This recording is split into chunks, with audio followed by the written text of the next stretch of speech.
When you've built the most beautiful car ever made, what on earth do you do for an encore?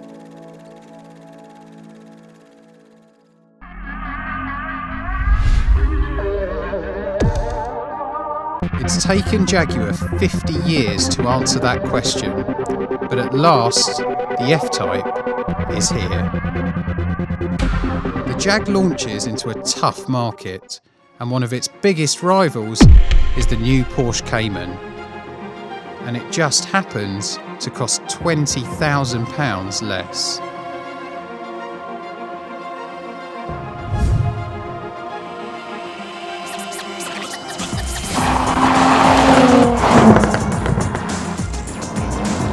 One of my earliest memories was riding in my dad's E-Type Jag when I was just 3 years old, and that's what got me really hooked on cars.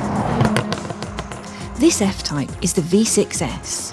It's the midpoint of the range between the V6 and the V8. With 375 brake horsepower on tap, it hits 60 miles an hour in less than 5 seconds.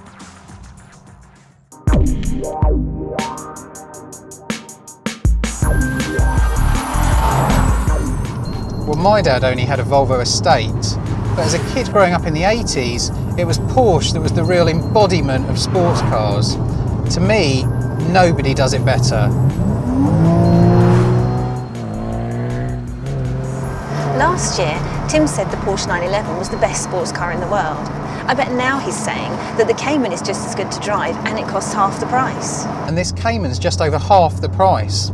It's also nearly £20,000 less than the cheapest F-Type. I bet, right about now, Tim's trying to tell you the Porsche is a really good family car. Well, I'd be more than happy to do the score run twice every morning in this. But just look at the F-Type. It looks like it's doing 100 miles an hour standing still. In comparison, both Porsches just look a bit dull. Okay, so this standard Cayman is about a second slower to 60 miles an hour than the F-Type. But forget about that, it's handling that matters most. Where the Jaguar's got its big, heavy engine out the front, in this car the engine's right behind me, bang in the middle, and that gives it near perfect weight distribution and great balance for cornering. But the F-Type is more like an old-fashioned muscle car, and I love it for that. The steering is really direct, and the back end is almost too willing to slide out. I wouldn't bank on the back tyres lasting very long. Old school or not, it's extremely fast. My dad's old E-Type wouldn't have come close. Back in the real world, the Cayman is more practical than you might think.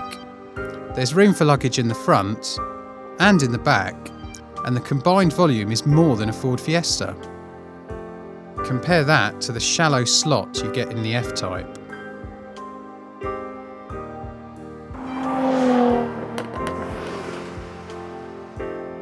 Jaguar was below average for reliability in the latest Which Car survey, the largest of its kind in the UK.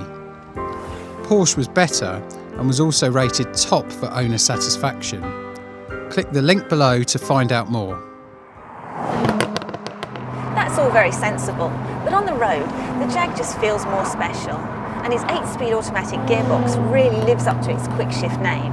I've always preferred a manual gearbox in a sports car, but most people will pay £2 more for this PDK dual clutch auto, and I can see why. It accelerates quicker and it's more economical.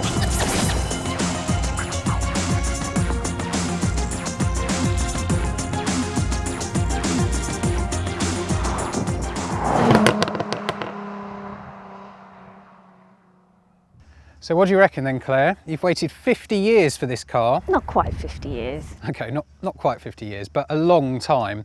Was it worth the wait? Definitely. It's the best thing to come out of Coventry since the E-Type, and I think it's the best car of the year. It is a fantastic car, I'll give you that. But you'd take the Cayman? You already know that. I think it's better to drive. I'm confident it would be better to live with, and it's so much cheaper. But it's so predictable. Well, the fact is that I can't even nearly afford either of these cars. So I'm going to be in the cheap seats for the way home. Are you coming? No thanks, I'm off to take my dad for a spin.